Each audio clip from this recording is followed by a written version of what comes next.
Hello ആർമീസേ, എല്ലാവർക്കും സുഖമാണെന്ന് കരുതുന്നു. അപ്പോൾ കുറച്ച് ഡേയ്സായിട്ട് ഞാൻ വീഡിയോസ് ഒന്നും ചെയ്തില്ലായിരുന്നു, കുറച്ച് തിരക്കിലായിരുന്നു. പിന്നെ ഞാൻ വന്നത് എന്താണെന്ന് വെച്ചാൽ നമ്മുടെ JKയുടെ വീട്ടിൽ വീണ്ടും ഒരു സസാക്കിൻ്റെ ആക്രമണം ഉണ്ടായിരുന്നുള്ള ഒരു ന്യൂസ് ആയിട്ടാണ്.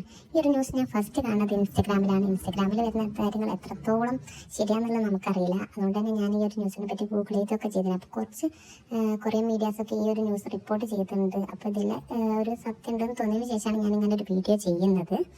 അപ്പോൾ കാര്യം എന്താണെന്ന് വെച്ചാൽ, ഈ കഴിഞ്ഞ ഡിസംബർ 26-ന് രാത്രി JKയുടെ സോളിലെ വീട്ടിലാണ് ഒരു സ്ത്രീ അതിക്രമിച്ച് കയറാൻ ശ്രമിച്ചത്. പാർക്കിംഗ് ഏരിയയിൽ വന്ന കാറിനെ പിന്തുടർന്ന് അകത്ത് കടന്ന സ്ത്രീയെ സെക്യൂരിറ്റി ജീവനക്കാർ പിടിച്ച് പോലീസിൽ ഏൽപ്പിച്ചു എന്നാണ് ഈ ഒരു വാർത്തയിൽ പറയുന്നത്. ഇതിൽ വിചിത്രമായിട്ടുള്ള ഒരു കാര്യം എന്താണെന്ന് വെച്ചാൽ, ആ സ്ത്രീ പറയുന്നത് ഇത് തൻ്റെ സുഹൃത്തിൻ്റെ വീടാണ്, താൻ തൻ്റെ സുഹൃത്തിനെ കാണാൻ വന്നതാണൊക്കെ പറയുന്നുണ്ട്. അപ്പോൾ ഈ വർഷം തന്നെ എനിക്ക് തോന്നുന്നത് 3-4 തവണയാണ് ഇങ്ങനെ ഉള്ള അക്രമങ്ങൾ JKക്ക് നേരെ വരുന്നത്. ഇതിന് മുന്നേ ഉണ്ടായിട്ടുണ്ട്, നമ്മൾ ന്യൂസിലൊക്കെ കണ്ടിട്ടുണ്ട്. ഇതിലിപ്പോൾ ആദ്യത്തെ ന്യൂസ് റിപ്പോർട്ട് ചെയ്യുന്നത് എന്താണെന്ന് വെച്ചാൽ, ഇങ്ങനത്തെ ഒരു സംഭവം നടക്കുന്നത് എന്താണെന്ന് വെച്ചാൽ, ജൂണിൽ JK മിലിറ്ററിയിൽ നിന്നും തിരിച്ചെത്തിയ ആ ഒരു ദിവസമായിരുന്നു. ആ ഒരു ന്യൂസ് നമ്മൾ ആർമീസിനെ വല്ലാതെ ഡിസപ്പോയിൻമെൻറ്റിലാക്കിയിരുന്നു. ബിക്കോസ് അന്നൊരു ചൈനീസ് വുമൺ അദ്ദേഹത്തിൻ്റെ ഡോർ പാസ്വേഡ് തുറക്കാനൊക്കെ ശ്രമിച്ചു എന്നുള്ള ന്യൂസുകളൊക്കെ ആയിരുന്നു ന്യൂസിൽ വന്നിരുന്നത്.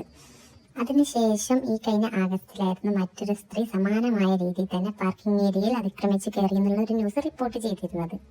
പിന്നെ ഉണ്ടായിരുന്നൊരു ന്യൂസ് എന്ന് വെച്ചാൽ, അതുപോലെ തന്നെ നവംബറിൽ ഒരു ജപ്പാനീസ് വുമൺ സെയിം രീതിയിൽ JKയുടെ വീടിൻ്റെ ഡോർ പാസ്വേഡ് തുറക്കാൻ ശ്രമിച്ചു എന്നൊക്കെ പറഞ്ഞുള്ള ഒരു ന്യൂസ് റിപ്പോർട്ടും കൂടെ ഉണ്ടായിരുന്നു. ഇത്തരത്തിൽ ഇതിനു മുന്നേ തന്നെ വർക്കൗട്ട് സ്ഥലത്തും താമസ സ്ഥലത്തും ആളുകൾ പിന്തുടരുന്നത് കണ്ടപ്പോൾ ദയവായി തന്നെ പിന്തുടരുന്നത് നിർത്തൂ എന്ന് JK തൻ്റെ ഒരു വ്യൂവേഴ്സ് ലൈവിൽ ആരാധകരോട് പറഞ്ഞിരുന്നു. അതുപോലെ തന്നെ JKയുടെ വീട്ടിലേക്ക് ഒരിക്കൽ ഏതൊരു ഫാൻ ഫുഡ് ഓർഡർ ചെയ്ത് അയച്ചപ്പോൾ അത് ഒരു വാർത്തയായിരുന്നു. അന്ന് JK പറഞ്ഞിട്ടുണ്ട്, ഇനി ഇത്തരത്തിലുള്ള കാര്യങ്ങൾ ആവർത്തിച്ചാൽ നിയമ നടപടികൾ എടുക്കുന്ന JK പലവട്ടം പറഞ്ഞിട്ടുണ്ട്, വ്യൂവേഴ്സ് ലൈവിലും മറ്റേറ്റ് പറഞ്ഞിട്ടുണ്ട്. അതുപോലെ തന്നെ ആർട്ടിസ്റ്റിന്റെ സ്വകാര്യതയെ ഒട്ടും മാനിക്കാത്ത ഇത്തരത്തിലുള്ള സസാങ് ഫാൻസിനെതിരെ ശക്തമായ നിയമ നടപടികൾ എടുക്കുന്ന ഹൈബും റിപ്പോർട്ട് ചെയ്തിട്ടുണ്ട്. വ്യൂവേഴ്സിലൊക്കെ നോട്ടീസൊക്കെ അയച്ചിട്ടുണ്ട്.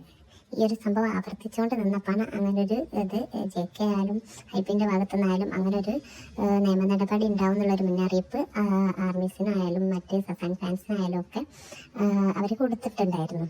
പക്ഷേ ഇങ്ങനെയൊക്കെ പറയുന്നുണ്ടെങ്കിലും ഈ ഒരു സസാൻ ഫാൻസ് ഇത് ആവർത്തിച്ചുകൊണ്ട് നിൽക്കുകയാണ്. ഒരു BTS ആർമി എന്ന നിലയിൽ I am deeply concerned and heart broken. ഈ ഒരു വാർത്ത കേൾക്കുമ്പം ശരിക്കും ഷോക്കിങ്ങും അതുപോലെ തന്നെ സങ്കടം തോന്നുന്നുണ്ട്.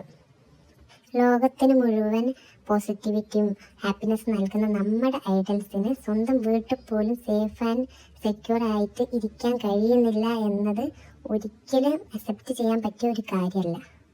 അതുപോലെ തന്നെ നമ്മൾ നമ്മുടെ ഐഡൽസിനെ സ്നേഹിക്കുന്നത് ഒരിക്കലും അവരെ സഫർ ചെയ്യിപ്പിച്ചുകൊണ്ട് ആവരുത്. A real love is all about respect എന്നാണ് ഞാൻ വിശ്വസിക്കുന്നത്. ഇത്തരത്തിലുള്ള ഫാൻസ് ചെയ്യുന്നത് ശരിക്കും തെറ്റാണെന്നുള്ളതാണ് എൻ്റെ അഭിപ്രായം. It's a crime, not a fan love.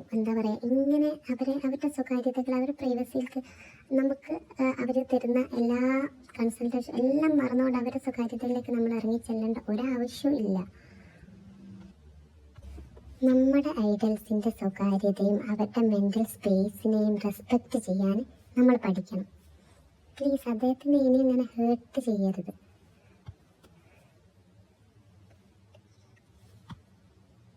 Please respect his personal space and leave him peacefully. We are always with you, JK. Please stay safe. Love you.